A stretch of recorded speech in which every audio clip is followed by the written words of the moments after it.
whatever.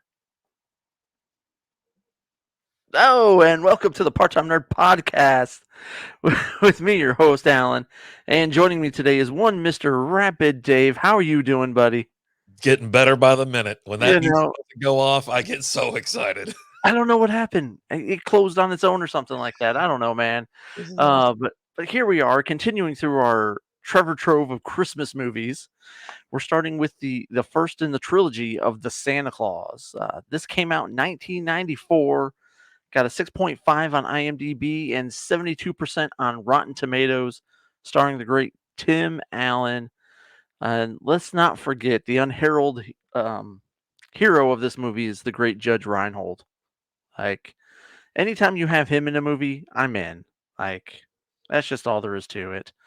Um, what do you got over there? You're in over there. I couldn't stop smiling. I was trying to oh yeah, and Dudley Moore really knocked it out of the park. But we're talking about the Tim Allen movie. Wrong movie there, buddy. Wrong movie. I was in my head. Things happen differently than in real life, and so it's always I'm laughing my butt off. But yeah, I mean, this movie. What year did you say it came out? 94. Yeah, 1994. I watch this movie every single year, multiple times. I've already seen it. I don't know how many times this year. It's just something you can put on, and it holds up. It really does. There's nothing wrong with other than Charlie. Charlie's the biggest problem with these movies. He's a whip, right? God bless Charlie. Why are you such a whip? Yeah, why, Charlie? God, why? Just tell us. You know what? We need to send a message to this guy and get him on the show. Be like, were you playing a part or are you just a whiner? Did it have a description next to it saying "be a whip"? Because if so, you crushed it. Absolutely crushed it. We're gonna get your Academy Award sent to you immediately. It's an awesome movie. The story is that Tim Allen, his character, is a busy dad, divorced from his wife, works hard at a toy company. Mm-hmm. He seems like he's a high level executive, but he drives like a Ford Taurus. I don't understand that. Now that's a high end car back then. He had the SHO model of a Ford Taurus. That thing scooted. That thing. I don't know why he wasn't driving. He's a car guy. And you find, Tim Allen. He plays Tim Allen, right? Tim Allen's been the same in Home Improvement and everything like that. And he's always been a car guy. Yeah. But for some weird reason, yeah, you're right. He's driving this and not driving like a cool, I don't know, Mercedes or something. Because obviously, spoiler alert, if you go to the third one, in his alternate reality, he's driving an effing Ferrari. All right. Yeah. so I don't, but he's obviously higher up at that point and put in some more hours. So maybe he's just getting in to the upper echelon. But it's funny that you see him and he's driving in that, and I'm like, huh, okay, that's what we're driving. But it's funny there at the beginning, he goes and picks up Charlie. It's Christmas Eve, and he's got to fix Thanksgiving dinner, or not Thanksgiving, Christmas dinner, and he cooks this massive feast. Like, this is the kind of thing you see in these movies, like the medieval movies, where you have like the big throne room, and it's just massive, and cooks a turkey, overcooks a turkey, does all this. At this point in time, it's got to be like 6 a.m., right? Because he doesn't start doing this till after work, and he got off work late because they were having a party.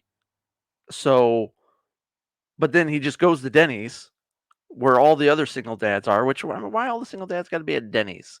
I don't know. What's wrong with Denny's? Why they got to kick Denny's in the nuts? They didn't do anything to them. Yeah.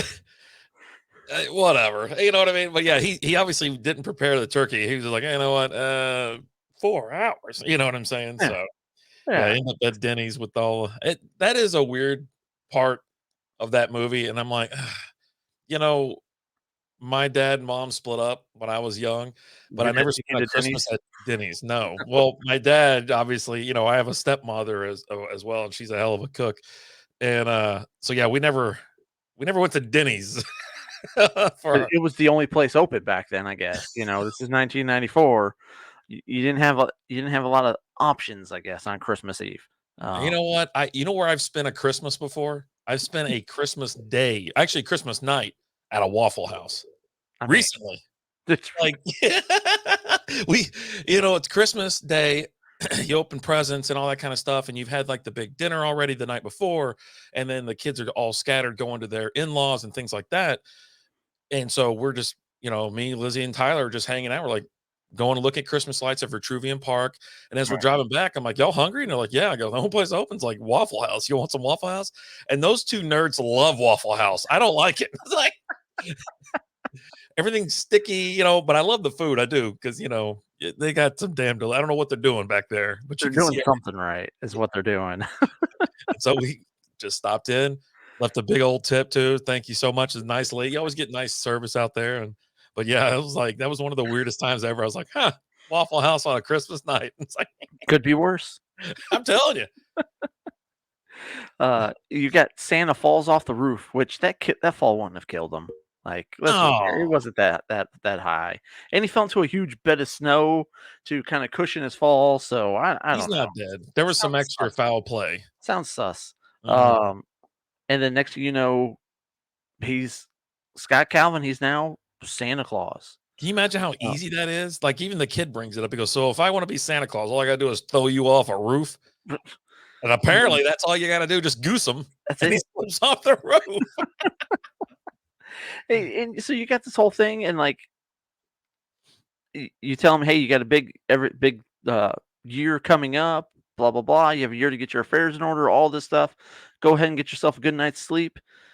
And then he wakes up in his own bed. Why doesn't he wake up in the North Pole so that he doesn't feel like maybe this isn't happening? Right? He wakes up and he thinks it's a dream. Right? Like I don't Like, understand the why, but they're toying with you. They're screwing with you. And he should have woke up where he fell asleep. Because now he's like, oh, it's a crazy dream. It didn't happen. But Charlie sounds like a crazy person. right? Now he's, I had a great time at the North Pole. He will whip you for the next hour about going back to the North Pole, driving the sleigh by himself. The countless list of stuff of items that this kid wants. It's insane. It's crazy, and then they don't show back up till like what, like 12 months later, like, hey, it's Christmas Eve, let's go, bro. And he's like, what? Huh? Oh, this is all real? I'm so confused right now. Like, As much as I'm bashing this movie, trust me, I love this movie. absolutely I love it. watch it. I've watched it multiple Love times. But it. Love yeah, there's some weird stuff going on. there's, there's some very very weird stuff, but yeah, so he's Santa.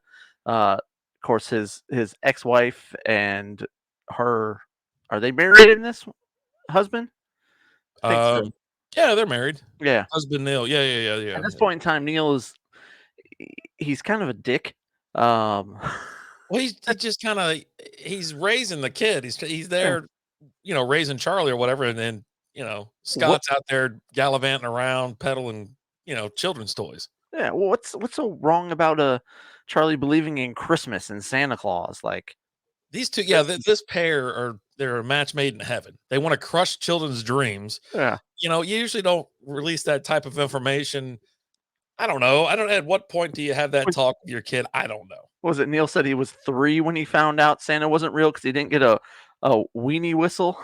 That's my thing. Like everyone that they talk, and I'm talking any movie span across whatever, right? Whenever they talk about they stop believing in Santa Claus, it's because they didn't get one particular gift. Yeah. And I'm like, you bunch of sons of you know what I'm saying? Like, and he didn't get a weenie whistle. Yeah, he didn't get that weenie whistle, and she wanted something else. And as the movies progress and go on, like, yeah, well, you remember when you stopped believing and said, well, I didn't. I woke up, and there was no Malibu Barbie or something. It's like, okay. Did you get Yeah. anything else? Did he just stiff you? Yeah. And I love the part where so Charlie disappears with his dad, and they're delivering, and they call the cops and everything. And next thing you know, you have the FBI set up in their house with the recorded lines and everything like that. They're like, "Don't answer it yet. Hold on, and go, and you're go now." There's no way they had enough time to get all that set up. We're dealing with some sort of time paradox and time travel throughout this entire movie, starting with the dinner, cooking a meal that would take all day that he cooked in like an hour. Okay. But it's a great movie. We joke around about it, but it's fun.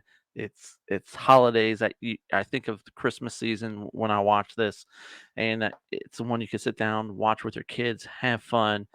And let's not forget the fact that at the end of the movie, Charlie starts plotting his dad's death because he's like, "Oh, what do you want to be when you grow up?" He's like, "I'm going into the family business. You know how you got to take his place, right? You were there, you saw it." So he's already plotting and scheming. That should be a red flag immediately. Right. But the movie, again, your kids can watch it. There's nothing Yeah. I think if I'm not mistaken, it's PG. Oh, It's a yeah. friendly comedy. It has some adult stuff in there, like you're gonna hear this or you'll see that or whatever. And you're just like, oh, that's funny, you know what I mean? Yeah. But But as a kid, you don't get it, right? exactly, These are all you give them with the Toy Story movies and everything. All the kids' movies, they squeeze these little adult jokes in there that kids won't understand or get. But as an adult, you listen to it, you go, "Thank you, thank you, I appreciate that." thank you, thank you, thank you, thank you, sir. I'll have another. Right? Yeah, definitely watch. I mean, for 1994, this is one of the movies that came out. You definitely watched it. Yep. You went. I mean, hell, I would assume everybody in the went and saw it in the theater. And then it's been hit or miss the last couple years with TV because usually you have what is it, the 31 nights of or the Christmas or something like that. 25 days of Christmas or something Yeah. like that, and the Freeform and They that had channel 2 has and lost. 3. Yeah, it's weird, but now with Disney Plus, they're all there. Right. Bam, knock it out, you're good to go. Yep, yep. But guys, go check it out. Thank you so much for watching. Like, share, subscribe, follow, comment, all that fun stuff. If there's anything you want us to watch, shoot us over an email, parttimenerdpodcast@gmail.com. Until next time, we'll talk to you guys later. Deuces.